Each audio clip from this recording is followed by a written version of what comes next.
Hello नमस्कार किसान साथियों, मेरा नाम दलबीर है और मेरे इस यूट्यूब चैनल में आपका स्वागत है। मेरे इस यूट्यूब चैनल का नाम इंडियन टेक्निकल फार्मिंग है और आज मैं आपके लिए एक खेती से जुड़ी नई वीडियो लेकर आया हूं। इस वीडियो में आज मैं आपको बताता हूं कि ग्वार की खेती किस तरीके से करें जिससे हमें ज़्यादा से ज़्यादा इनकम प्राप्त हो। ग्वार की खेती के लिए उपयुक्त समय कौन सा है, ग्वार की खेती के लिए फसल चक्र अपनाना क्यों ज़रूरी है, ग्वार की खेती के लिए कौन सा बीज का चुनाव करें, कौन कौन सी इसकी उन्नत किस्में हैं, किस तरह में बीज का उपचार करना है और इसके लिए हमें बीज की मात्रा की कितनी जरूरत पड़ेगी। इसकी खेती सिंचित तथा असिंचित क्षेत्रों में की जाती है। ग्वार की खेती के लिए जल प्रबंधन का होना बहुत ज़रूरी है और इसमें कीट प्रबंधन व रोग प्रबंधन भी बहुत ज़रूरी है। इसके बाद हम इसकी कटाई व कटाई करते हैं। अब हम बात करते हैं कि इसकी बिजाई के समय कौन कौन सी सावधानी रखें जिसके कि बीज का अंकुरण 100% तक हो, जिससे कि हमें कम खर्च व कम समय में ज़्यादा से ज़्यादा फसल की पैदावार प्राप्त हो, जिससे कि हमें एक अच्छी इनकम प्राप्त हो। इस वीडियो को अंत तक जरूर देखें ताकि आपको खेती से जुड़ी सभी जानकारी प्राप्त हो। अगर आप चैनल पर नए हो तो इस वीडियो को लाइक, शेयर और चैनल को सब्सक्राइब जरूर करें ताकि अन्य किसानों को जानकारी प्राप्त हो अगर आप और आने वाली वीडियो की नोटिफिकेशन आपको मिलती रहे। चलो चलिए वीडियो को स्टार्ट करते हैं। इलाकों में होती है, यह गर्म मौसम की फसल है जिसे बाजरे के साथ मिलाकर बोया जा सकता है। इसे हरी सब्जी के रूप में भी इस्तेमाल किया जाता है। कुछ जगहों पर इसे हरे चारे के रूप में भी प्रयोग करते हैं। इसका अच्छा दाम भी मिलता है। इससे किसान सालाना लाखों रुपए की कमाई कर सकते हैं। इसकी खेती मुख्य तौर पर राजस्थान, हरियाणा, उत्तर प्रदेश, एमपी व महाराष्ट्र के कुछ हिस्सों में की जाती है। महाराष्ट्र में लगभग 9 हेक्टेयर क्षेत्र में इसकी खेती की जा रही है। कृषि विभाग के अधिकारियों ने बताया कि पशुओं को ग्वार खिलाने से उनमें ताकत आती है, दुधारू पशुओं की दूध देने की क्षमता में वृद्धि होती है। ग्वार से गोंद का निर्माण भी किया जाता है। ग्वार गम का उपयोग अनेक उत्पादों में होता है। ग्वार फली से स्वादिष्ट सब्जी बनाई जाती है। इसका इस्तेमाल दाल तथा सूप बनाने में भी किया जाता है। ग्रामीण क्षेत्रों में यह एक काफ़ी लोकप्रिय फसल है। हेलो नमस्कार सभी किसान भाइयों का मेरे इस यूट्यूब चैनल में आपका स्वागत है। मेरे इस यूट्यूब चैनल का नाम इंडियन टेक्निकल फार्मिंग है। आज मैं आपको 365 ग्वार की वैरायटी के बारे में कुछ विशेषताएं बताऊंगा। ग्वार की 365 वैरायटी की पैदावार सबसे अच्छी होती है। यह ग्वार बिल्कुल वाइट होता है। अगर बारिश ज़्यादा हो जाए तो इस वैरायटी का रंग कुछ काला भी पड़ जाता है। की बुआई हरियाणा व राजस्थान में की जाती है। 1 एकड़ के लिए 5 किलो बीज पर्याप्त रहता है। इसकी बिजाई आप हल्की, मध्यम, भारी और रेतीली मिट्टी में की जा सकती है। 5 केजी पैकेट की कीमत 500 रुपये के आसपास होती है। 365 वैरायटी के पौधे की हाइट सबसे ज़्यादा होती है। इस वैरायटी में किसी भी प्रकार की कोई बीमारी नहीं आती है। अगर ये वीडियो आपको पसंद आए तो इस वीडियो को लाइक, शेयर, कमेंट और इंडियन टेक्निकल फार्मिंग को सब्सक्राइब करें। धन्यवाद। वायु नंबर 7 खेत की तैयारी। नंबर 8 फसल पद्धति या फसल चक्कर। नंबर 9 बीज का चुनाव, बीज की उन्नत किस्में, बीज का उपचार, बीज की मात्रा। नंबर 10 बिजाई या फसल की बुआई। नंबर 11 फसल की बुआई तथा असिंचित क्षेत्रों में। नंबर 12 खरपतवार की रोकथाम। नंबर 13 30 दिन के बाद निराई या गुड़ाई। नंबर 14 30 दिन बाद सिंचाई। नंबर 15 जल का प्रबंधन। नंबर 16 कीट व रोग का प्रबंधन। नंबर 16 इंसेक्टिसाइड व टॉनिक का स्प्रे। नंबर 17 कटाई, फिर कटाई, फिर भंडारण। ये मुख्य सावधानियां हैं जो हमें ग्वार की फसल में रखनी चाहिए। ग्वार की खेती के लिए उपयुक्त समय। ग्वार की खेती खरीफ और गर्मी के मौसम में की जाती है। कालीन फसल की बुआई के लिए मई महीने का प्रथम पखवाड़ा उपयुक्त समय है। यह आप नहरी पानी से भी कर सकते हैं। देरी से बुआई करने पर पैदावार पर प्रतिकूल प्रभाव पड़ता है। वर्षा ऋतु की फसल की बुआई के लिए जून व जुलाई उपयुक्त समय है। वर्षा आधारित क्षेत्रों में जुलाई माह में वर्षा आगमन के समय ही ग्वार की बुआई कर देनी चाहिए। बाजार में बाजरा की बहुत सी वैरायटियाँ उपलब्ध होती है। मई महीने में अगेती वैरायटी व जून जुलाई में हम 75 वैरायटी या फिर हम समय के अनुसार ही वैरायटी का चुनाव करते हैं। खेत का चुनाव, इसके बाद हम बाजरा की बिजाई के लिए हम खेत का चुनाव करते हैं। अगर पहले उस खेत में सरसों की बिजाई की थी तो सरसों के फन्नों को रोटावेटर की सहायता से 1-2 बार अच्छी तरह से जुताई कर दे ताकि सरसों के फन्नों खेत में अच्छी तरह से मिट्टी में मिल जाए। फिर आप हैरों की सहायता से 2-3 बार अच्छी तरह से जुताई कर दे। फिर आप लेवलर की सहायता से खेत को समतल कर दे। अगर खेत पिरानी है तो आप रोटावेटर की सहायता से 2-3 बार जुताई कर दे। फिर आप हैरों की सहायता से उसकी 1-2 बार अच्छी तरह से जुताई कर दे, या फिर आप कल्टीवेटर की सहायता से एक गहरी जुताई कर दे। अगर खेत नहरी है तो उस खेत को लेवलर की सहायता से समतल कर दे ताकि खेत की सिंचाई अच्छी तरीके से हो जाए।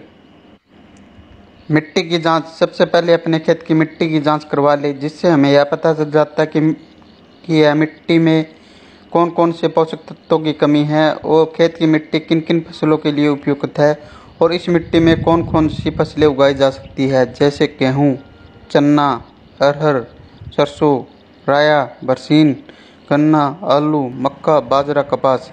मिट्टी की जांच से हमें यह पता चल जाता है कि इस मिट्टी का पीएच मान कितना है और इसमें कौन कौन सी फसलें उगाई जा सकती हैं।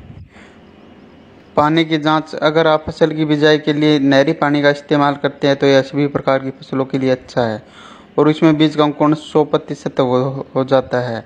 अगर आप ट्यूबवेल के पानी से फसलों की बिजाई करते हैं तो आप सबसे पहले ट्यूबवेल के पानी की जांच करवा लें। अगर ट्यूबवेल का पानी पीने में मीठा है तो इसमें पानी का पीपीएम ज़्यादा हो सकता है और बीज अंकुरण के समय यह एक समस्या बन जाता है। अगर पानी का पीपीएम 1000 से कम है तो यह सभी प्रकार की फसलों के लिए अच्छा है और इसमें बीज का अंकुरण 100% हो जाता है। अगर पानी का पीपीएम 1000 से ज़्यादा है तो इसमें बीज का अंकुरण सही तरीके से नहीं हो पाता है, इसलिए पानी की जांच करवाना बहुत ज़रूरी है। ग्वार की फसल में हमें ट्यूबवेल के पानी का इस्तेमाल नहीं करना चाहिए क्योंकि इससे ग्वार की फसल अच्छी नहीं होती है। अगर सिंचाई के लिए ज़रूरत पड़े तो हमें नहरी पानी का ही इस्तेमाल करना चाहिए। खेत की तैयारी व गोबर की खाद, अगर आप खेत में गोबर की खाद का इस्तेमाल करते हैं तो 8 से 10 टोली 1 एकड़ के लिए पर्याप्त रहती है। गोबर की खाद जमीन में अच्छी तरह बिखेरकर जमीन को समतल कर देना चाहिए। ग्वार की खेती के लिए भूमि, ग्वार की खेती के लिए उचित जल निकास वाली दोमट व बलुई दोमट मिट्टी सर्वोत्तम रहती है। यह फसल सिंचित व असिंचित दोनों क्षेत्रों में सफलतापूर्वक उगाई जा सकती है। हल्की क्षारीय व लवणीय भूमि जिसका पीएच मान 7.5 से 8.5 तक हो, वहीं पर ग्वार की खेती आसानी से की जा सकती है। ग्वार के लिए एक जुताई मिट्टी पलटने वाले हल या डिस्क हैरो से क्रॉस जुताई कर पट्टा लगा देना चाहिए। इसके उपरांत एक कल्टीवेटर से जुताई पर्याप्त रहता है जिसमें मृदा नमी संरक्षित रहे। जुलाई जून के द्वितीय पखवाड़े में ही करनी चाहिए।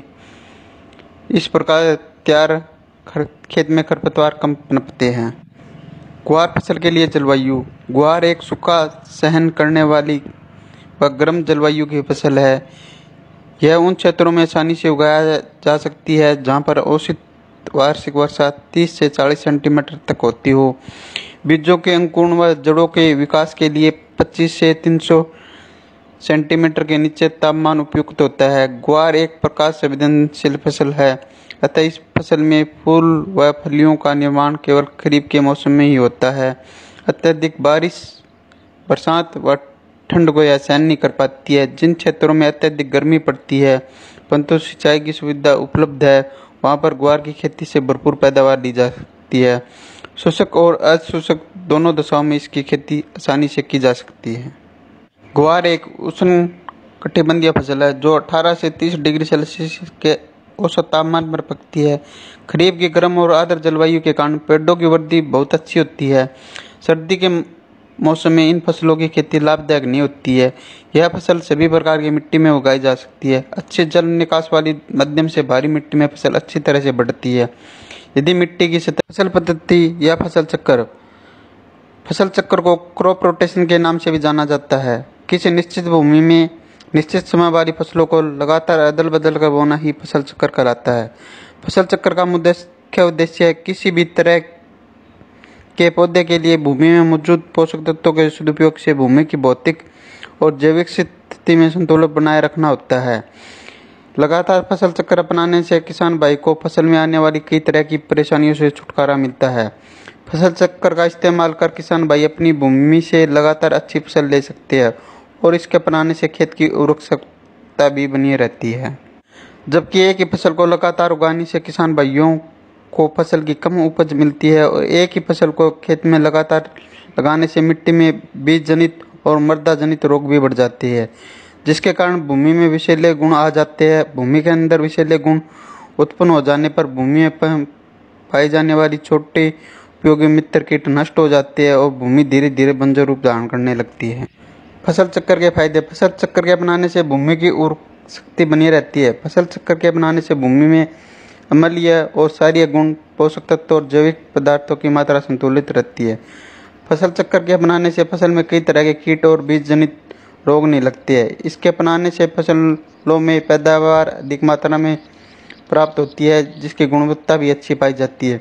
भूमि में फसल चक्र अपनाने से रासायनिक उर्वरक कम मात्रा में इस्तेमाल किए जाते हैं, जिससे मिट्टी दूषित होने से बचती है। फसल चक्र अपनाने से फसलों में रोग भी काफ़ी कम ही देखने को मिलते हैं, जिसकी वजह से किसान भाइयों द्वारा रासायनिक दवाओं पर किया जाने वाला खर्च भी कम हो जाता है। फसल चक्र के दौरान फली वाली फसलों के बोने पर खेत में नाइट्रोजन की पूर्ति बनी रहती है। फसल चक्र अपनाने से खेत में खरपतवार में कमी देखने को मिलती है, क्योंकि फसल चक्र के दौरान अधिक गुड़ाई वाले फसलों को बोने पर खेत में खरपतवार नष्ट हो जाते हैं। अधिक पोषण तत्व ग्रहण करने वाली फसलों की खेती के बाद खेत को एक बार खाली छोड़ देना चाहिए। किसी भी विशेष रोग के लगने पर उस फसल को लगातार खेत में नहीं उगाना चाहिए। जिन फसलों की जड़ें अधिक गहराई में जाती है उन फसलों के बाद जिन फसलों की जड़ें कम गहराई में जाती है उन्हें उगाना चाहिए। अनाज फसलों को उगाने के बाद 2 से 3 साल में एक बार धनलनी फसल को जरूर उगाना चाहिए। अधिक गुड़ाई वाली फसलों के बाद कम गुड़ाई की जरूरत वाली फसलों को उगाना चाहिए। अधिक सिंचाई वाली धान जैसी फसलों के बाद कम सिंचाई वाली जरूरत की फसलों को उगाना चाहिए। अधिक उर्वरक लेने वाली फसलों के बाद जिन फसलों की उर्वरक की काफ़ी कम आवश्यकता होती है उन्हें उगाना चाहिए। इस प्रकार हमें फसल चक्र अपनाना चाहिए। बीज का चुनाव। हमें एक ऐसी वैरायटी का चुनाव करना होता है जो वैरायटी अच्छा उत्पादन देती हो, जिसका उत्पादन ज़्यादा से ज़्यादा होता हो और जिसकी मार्केट में बहुत ज़्यादा मांग हो और उसका भाव भी अच्छा हो, क्योंकि एक बढ़िया क्वालिटी का बीज ही हमें एक अच्छा उत्पादन और मुनाफा दे सकता है।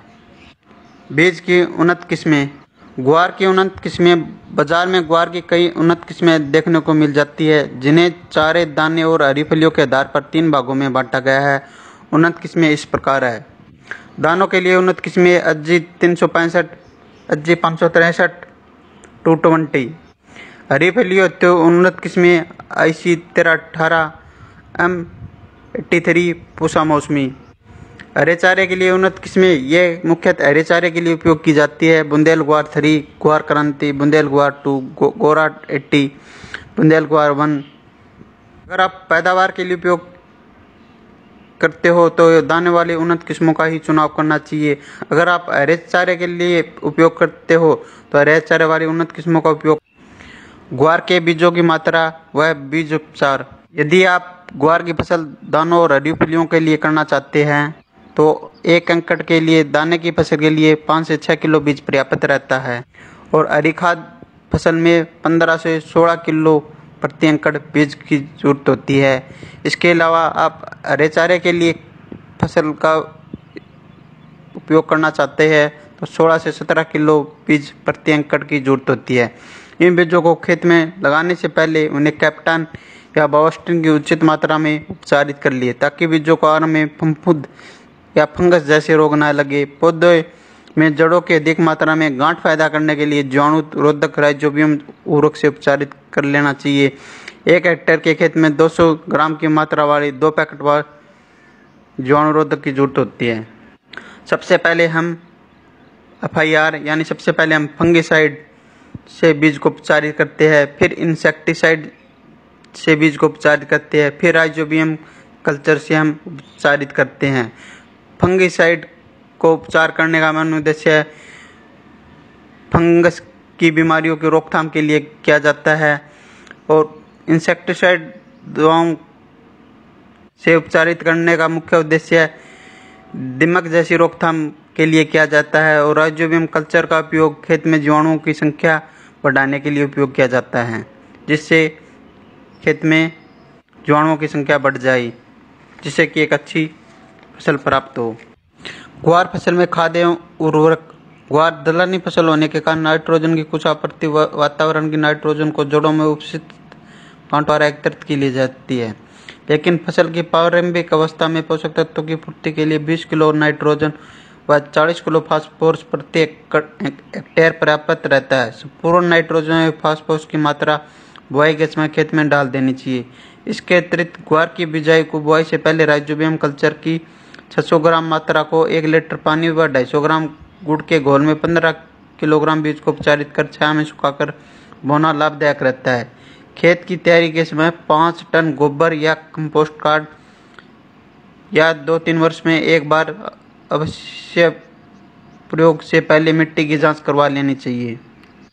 ग्वार की बुआई की विधि। अधिक पैदावार के लिए ग्वार की बुआई हमेशा पंक्तियों में करें। बुआई हल्के कुंडों में अथवा सीड ड्रिल की सहायता से करें।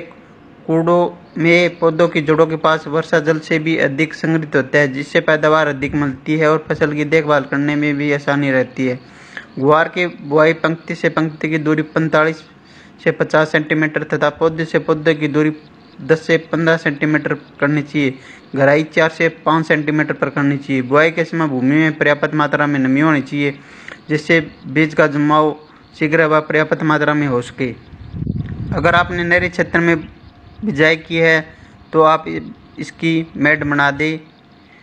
फिर आप इसमें खरपतवार नियंत्रण के लिए पेंडामेलिथियान 30% EC का 500 मिलीमीटर को 250 लीटर पानी में मिलाकर इसका छिड़काव कर दे, जिससे कि खेत में खरपतवार नहीं उगे। खरपतवार नियंत्रण। ग्वार की फसलों को खरपतवारों से पूर्णतः मुक्त रखना चाहिए। सामान्यतः फसल बुआई के 15 से 20 दिन बाद कई तरह के खरपतवार निकल जाते हैं, जिसमें जंगली जूट, जंगली चरी व दूब घास प्रमुख है। ग्वार की फसल में समय समय पर निराई गुड़ाई करके खरपतवारों को निकालता रहना चाहिए। इससे पौधे की जड़ों का विकास भी अच्छा होता है और जड़ों में वायु संचार भी बढ़ता है। दाने वाली फसल में बैसालीन 1 किलो प्रति हेक्टेयर की दर से खेत में बुआई से पूर्व मृदा की ऊपरी 8 से 10 सेंटीमीटर सतह पर छिड़काव कर खरपतवारों पर नियंत्रण पाया जा सकता है। खरपतवारों के नियंत्रण हेतु फसलों की बुआई के 2 दिन पश्चात पेंडामेलिथियान 30% EC का भी छिड़काव कर सकते हैं। बिजाई के 30 दिन बाद खेत में खरपतवार उग जाते हैं। जिस खरपतवार उगने के बाद हमें उसकी निराई या गुड़ाई हाथ से ही कर देनी चाहिए। निराई व गुड़ाई करने के बाद अगर खेत की सिंचाई करनी है तो 30 दिन बाद हम खेत की सिंचाई कर सकते हैं। जल प्रबंधन। अगर खेत में पानी का भराव ज़्यादा हो सकता है तो हमें उसका जल निकासी का प्रबंध करना चाहिए, क्योंकि ग्वार की फसलों में ज़्यादा पानी की जरूरत नहीं होती है। ग्वार की फसल में कीट व रोग प्रबंधन। दीमक। फसल के पौधों की जड़ों को खाकर ये नुकसान पहुंचाती है। बुआई से पहले अंतिम जुताई के समय खेत में क्लोरोफोस 1.5% या क्लोरीफास पाउडर 20 से 25 किलो प्रति हेक्टेयर की दर से भूमि में मिलानी चाहिए। बोने के समय बीज को क्लोरीफायरिस कीटनाशक की 2 मिलीलीटर मात्रा से प्रति किलोग्राम बीज की दर से उपचार कर बोना चाहिए। नंबर 2, कातरा। इस कीट की लट प्रारंभिक अवस्था में फसल के पौधों को खाकर नुकसान पहुंचाती है। इसके नियंत्रण के लिए खेत के आसपास सफाई रहनी चाहिए तथा खेत में प्रकोप होने पर मिथाइल पैराथियोन या क्विनोलोफास 1.5% चूर्ण की 20 से 25 किलोग्राम मात्रा प्रति हेक्टेयर की दर से बुरकनी चाहिए। मोइला। यह कीट पौधे के कोमल भागों का रस सूखकर फसलों को हानि पहुंचाते हैं। इसके नियंत्रण हेतु मोनोक्रोटोफास आधा लीटर मात्रा को 500 लीटर पानी के घोल में मिलाकर छिड़काव कर देना चाहिए। सफेद मक्खी एवं एरातिल्ला। इन कीटों के नियंत्रण के लिए ट्राइजोफोस या मेलाथियान की 1 लीटर मात्रा को पानी में घोल बनाकर प्रति हेक्टेयर की दर से छिड़काव करना चाहिए। Bacterial blight. यह ग्वार की बहुत हानिकारक बीमारी है। इस बीमारी के ऊपर गोल आकार के धब्बे बनते हैं। इस बीमारी के नियंत्रण हेतु रोगरोधी किस्मों का उगाना चाहिए। बीज को 2 ग्राम स्ट्रेप्टोसाइक्लिन से प्रति किलो बीज की दर से उपचारित कर बोना चाहिए। छाछिया। इस रोग के कारण पौधे के ऊपर सफेद रंग के पाउडर का आवरण बन जाता है। इस रोग के नियंत्रण हेतु 25 किलोग्राम बुआई के 30 से 40 दिनों बाद खेत में फुटाव, बुढ़वार और फूलों की संख्या में जबरदस्त वृद्धि करने के लिए हमें प्लानोफिक्स व कल्टार जैसे टॉनिक का इस्तेमाल करना चाहिए। इसका उपयोग करने से फूलों की संख्या में जबरदस्त वृद्धि होती है, फलियों की संख्या ज़्यादा से ज़्यादा बनती है, फूल झड़ते नहीं है। 15 से 20 दिनों के अंतराल में हमें 2 से 3 स्प्रे करने चाहिए।